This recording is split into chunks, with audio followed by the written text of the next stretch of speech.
ನಾನಿರೋದು ತುಮಕೂರಲ್ಲಿ. ಇವಾಗ ನನ್ನ ತಾಯಿ ಮನೆ ಬೆಂಗಳೂರಲ್ಲಿತ್ತು. ನನ್ನ ಮಗನಿಗೆ ನಾನು ಸೆಕೆಂಡ್ ಡೋಸ್ ಆಫ್ ವ್ಯಾಕ್ಸಿನೇಷನ್ ಹಾಕ್ಸ್ಬೇಕಾಗಿತ್ತು. ಸೊ ಆಶಾ ವರ್ಕರ್ಸ್ ಮುಖಾಂತರ ನನಗೆ ಯುವಿನ್ ಪೋರ್ಟಲ್ ಬಗ್ಗೆ ಗೊತ್ತಾಯಿತು. ಆ್ಯಕ್ಚುಲಿ ನಮಗೆ ನಿನ್ನೆನೇ ಮೆಸೇಜ್ ಬಂತು ಯುವಿನಿಂದ, ಲೈಕ್ ಮಗುಗೆ ವ್ಯಾಕ್ಸಿನೇಷನ್ ಡ್ಯೂ ಇದೆ, ಹಾಕ್ಸ್ಬೇಕು, ಇಂಜೆಕ್ಷನ್ ಹಾಕ್ಸ್ಬೇಕು ಅಂತ. ಸೊ ಹಾಗೆ ನಮ್ಮ ಸಿಸ್ಟರು ಕಾಲ್ ಮಾಡಿ ಕೂಡ ಹೇಳಿದ್ರು, ನಾಳೆ ಬಂದು ಇಲ್ಲಿ ಇಂಜೆಕ್ಷನ್ ಹಾಕ್ಸ್ಕೊಳ್ಳಿ ಅಂತ. ವ್ಯಾಕ್ಸಿನೇಷನ್ ಅಪ್ಡೇಟ್ ಮಾಡಿದ್ಮೇಲೆ ಅವ್ರಿಗೆ ಮೆಸೇಜ್ ಹೋಗುತ್ತೆ ಯಾವ ವ್ಯಾಕ್ಸಿನೇಷನ್ ಹಾಕಿದ್ದೀವಿ ಅಂತ.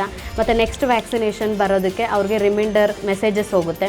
ನೆಕ್ಸ್ಟ್ ಅವ್ರಿಗೆ ಏನಾದ್ರು ನಾವು ಡ್ಯೂ ಲಿಸ್ಟ್ ತೆಗೆದುಬಿಟ್ಟು so which is very useful, user friendly ಆಗಿ ಕೂಡ ಇದೆ. ಯುವಿನ್ ಪೋರ್ಟಲ್ ಕೂಡ ಯೂಸರ್ ಫ್ರೆಂಡ್ಲಿ ಆಗಿದೆ.